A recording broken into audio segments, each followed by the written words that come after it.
राज्यों में से 300 बेटियों को छांटा गया। लगभग 68 से 70 बेटियां मातृ पितृहीन हैं, अनाथ हैं। बाकी 120 बेटियां मातृहीन अथवा पितृहीन हैं। कुछ दिव्यांग बेटियां हैं, कुछ आर्थिक हीन हैं, जिनकी आर्थिक आय 50,000 से वार्षाना कम है। उन बेटियों का चयन किया गया ताकि पात्र का विवाह बागेश्वर धाम से हो सके। और इस वर्ष का कन्या विवाह इसलिए भव्य और दिव्य है क्योंकि अंतर्राष्ट्रीय स्तर पर यह कन्या विवाह होने जा रहा। यह एक कन्या विवाह में, इस कन्या विवाह में, 7वें कन्या विवाह में 15 फरवरी को एक बेटी का विवाह नेपाल की बेटी का भी होगा, इसलिए यह अंतर्राष्ट्रीय कन्या विवाह हो गया। अंतर्राष्ट्रीय कन्या विवाह महोत्सव इसलिए हो गया है क्योंकि लगभग 8 देशों के एम्बेसडर, राजदूत, साउथ अमेरिका के राजदूत भी बागेश्वर धाम पर उन बेटियों को 15 फरवरी को आशीर्वाद देने के लिए आ रहे हैं। स्पेन का राजदूत भी आ रहे हैं, युगांडा के राजदूत भी आ रहे हैं। इस वर्ष के कन्या विवाह उत्सव की गूंज 7 समुंदर पार लगभग 10 देशों में जाएगी। वहां के राजदूत अपने अपने देशों में जाकर के यहाँ की खबर को पहुंचाएंगे और यह ग्लोबली कन्या विवाह महामहोत्सव होगा। इस वर्ष का कन्या विवाह इसलिए भव्य और दिव्य है, 100 एकड़ में कन्या विवाह है। लगभग 12 से 15 लाख लोगों के आने की 15 फरवरी को संभावना है, जिसकी तैयारी पूर्ण रूप से कर दी गई। आज यानी 11 फरवरी को असम के महामहिम राज्यपाल महोदय आज श्री लक्ष्मण आचार्य जी महोदय आज पहुंचने वाले हैं कुछ ही देर में, जो बालाजी के दर्शन करेंगे, राष्ट्रगान होगा, फिर बेटियों को पूर्ववत ही आशीर्वाद देंगे। साथ ही उनके साथ में परम पूज्य मलुक पीठाधीश्वर जगत गुरु द्वाराचार्य पूज्य श्री राजेंद्र दास जी महाराज जी भी आशीर्वाद देने के लिए आ रहे हैं। 13 फरवरी को बागेश्वर धाम पर एक अभूतपूर्व नवाचार हो रहा। 12 फरवरी को वैदिक गुरुकुलम और 13 फरवरी को श्री सीहोर वाले प्रदीप मिश्रा जी और श्री रमेश भाई ओझा जी, परम पूज्यपाद श्री रमेश भाई ओझा जी, ये 2 महापुरुष रहेंगे। और उस दिन 13 फरवरी को हमारे प्रदेश के, जो हमें सूचना अभी तक मिली, प्रेस जारी नहीं हो पाई, तो जो अभी तक सूचना मिली है उस सूचना के आधार पर हम आपको बता रहे हैं कि जो प्रशासन ने हमें आके बताया है, हमारे प्रदेश के यशस्वी मुख्यमंत्री, सबसे चहेते मुख्यमंत्री श्री मोहन यादव जी 13 फरवरी को बेटियों के विवाह में मंडप और हल्दी का नेंग करने के लिए, मंडप गाड़ने के लिए उन बेटियों के उत्सव में सम्मिलित होने के लिए आ रही है। इस वर्ष का कन्या विवाह उत्सव इसलिए भव्य और दिव्य है कि 12 फरवरी को एक साथ 1.25 लाख हनुमान चालीसा के पाठ हैं और रात्रि में लगभग 3 लाख परिवार घर बैठ करके ऑनलाइन हवन करेंगे। इस वर्ष का कन्या विवाह इसलिए भव्य और दिव्य है कि इस वर्ष के कन्या विवाह में बेटियों को उपहार स्वरूप में रामचरितमानस, बाल मुकुंद जी, कैलेंडर, गाय, बछड़ा, मंगलसूत्र, चांदी के नगों में पायल, बिछिया, सोने की नाक की कील एवं टॉप्स, साड़ियों का सेट, चांदी का सिक्का, श्रीफल चांदी का कवर, सिंगारदानी, चूड़ी, double bed, sofa, dressing table, अलमारी, गद्दा, तकिया, उसके कवर, बेडशीट, कंबल, trolley bag, LED colour TV, सिलाई machine, ceiling fan, water heater, electric press, दीवार घड़ी, गैस, चूल्हा, सिलेंडर, बर्तन, प्रेस, कुकर, कलश स्टील के, टिपारा, सूपा, खिचड़ी, कांसे का बेला, ग्राइंडर मशीन, पानी का थर्मस, स्टील का जग, पर्स, रोल गोल्ड की अंगूठी, एल्युमिनियम का मग्गा और इतना ही नहीं, बेटियों के 7 साड़ियों का सेट, बर के शेरवानी का सेट और प्रत्येक बेटी को मुसीबत के लिए 30-30 हजार रुपया की फिक्स डिपॉजिट FD दी जाए। बहुत बढ़िया। इतना उपहार सभी बेटियों को इसलिए दिया जाए ताकि वो गरीब ना कहलाएं और वो जिस घर में जाएं वो वहां की भी आर्थिक उन्नति हो सके और वो 30,000 रुपया मुसीबत के समय पर उनके काम आ सके।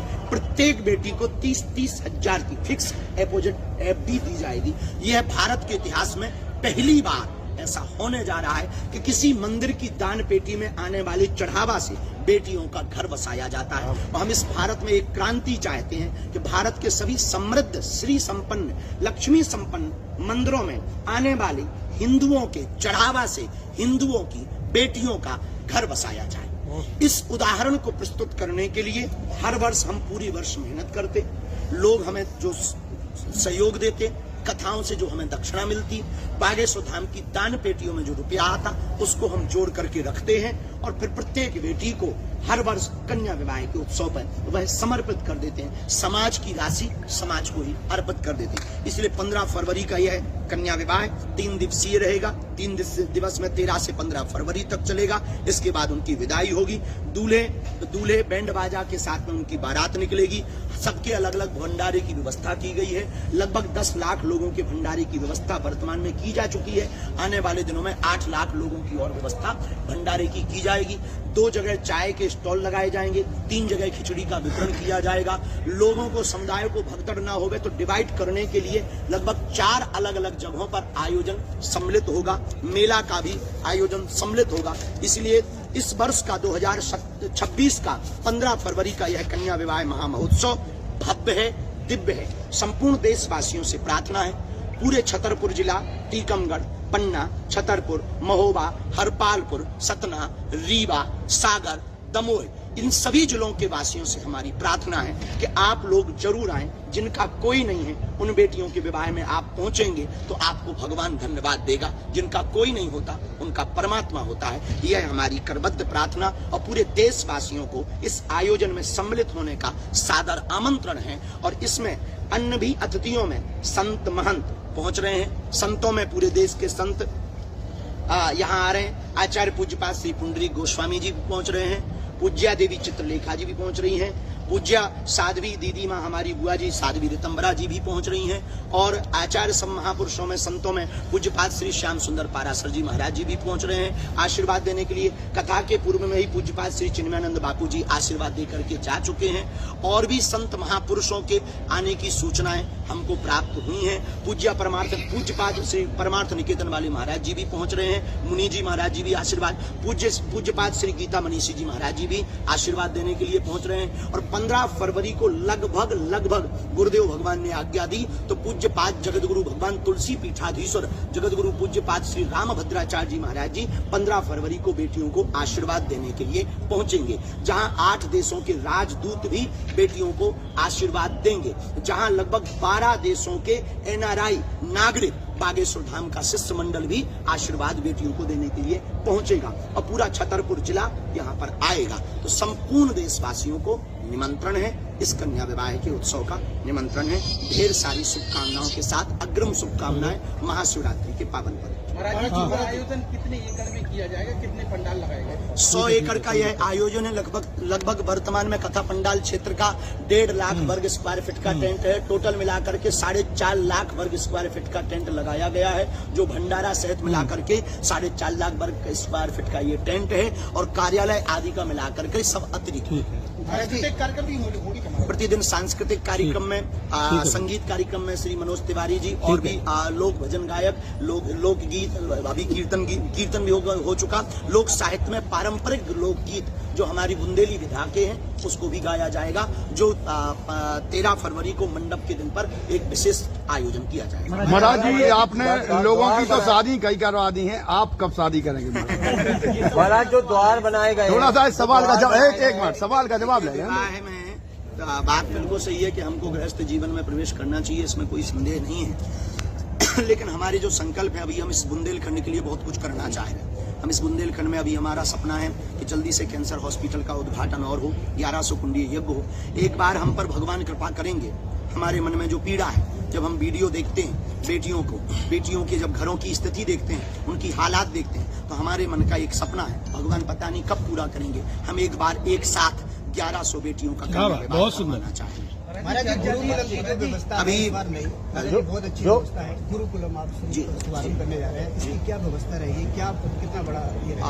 अभी तो 30 प्रथम वर्ष में 30 विद्यार्थियों से प्रारंभ करेंगे, फिर 100 विद्यार्थी आगे बढ़ाए जाएंगे।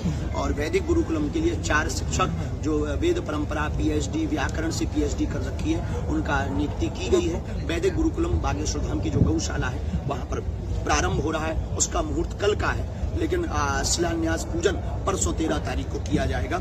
और 14 तारीख को पूज्यपाद श्री गौरी गोपाल वाले पूज्य श्री अनिरुद्धाचार्य जी महाराज जी भी आ रहे हैं। और 15 फरवरी को पूज्यपाद श्री आचार्य इंद्रेश उपाध्याय जी भी आ रहे हैं। और पूज्यपाद जगत गुरु श्री रामकमल वेदांती जी भी आ रहे हैं।